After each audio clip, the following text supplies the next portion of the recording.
बुटीबोरीमध्ये भव्य सत्कार समारंभ। महाकाली महिला फाउंडेशनच्या वतीने 7व्या वर्धापन दिन व प्रजासत्ताक दिनाचे औचित्य साधून बुटीबोरी येथे भव्य सत्कार समारंभाचे आयोजन करण्यात आले। यावेळी नागपूर ग्रामीण उपविभागीय पोलीस अधिकारी तथा बुटीबोरी विभागाच्या डीवायएसपी सौ भाग्यश्री धीर बस्ती मॅडम यांचा त्यांच्या उल्लेखनीय कार्याबद्दल शाल, श्रीफळ व सन्मानचिन्ह देऊन गौरव करण्यात आला। तसेच त्यांच्या संपूर्ण स्टाफचाही सत्कार करण्यात आला। कार्यक्रमात शुभांगी रंगारी, प्रवीण गरगल, साजिद अली सय्यद, सरोज मुन, मनीष कर्णके, प्रवीण खोडे, विनोद आहिरकर, तपस्या शेख, पंकज गवळी आदी कॉन्स्टेबल व अधिकाऱ्यांचा महाकाली महिला फाउंडेशनच्या वतीने यथोचित सत्कार करण्यात आला।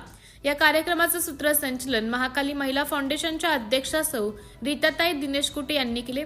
आपल्या मनोगतात त्यांनी सांगितलं की आज आपल्या सर्वांच्या सहकार्यामुळे बुटीबोरी परिसरातील नागरिक सुरक्षित आहेत। त्यांचे संपूर्ण श्रेय पोलीस प्रशासन व त्यांच्या कर्तव्यदक्ष स्टाफला जाते। कार्यक्रमाचा आभार प्रदर्शन सुनील विश्वकर्मा यांनी केले। कार्यक्रमास महाकाली महिला फाउंडेशनच्या कोषाध्यक्षा सौ कामिनी रामटेके, संघटक गौरी उंबरकर, सदस्य शुभांगी शिसट, दिनेश कुटे यांच्यासह अनेक पदाधिकारी व नागरिक मोठ्या संख्येने उपस्थित होते। सिटी इंडिया न्यूज साठी प्रतिनिधी शरद कबाडे, बुटीबोरी।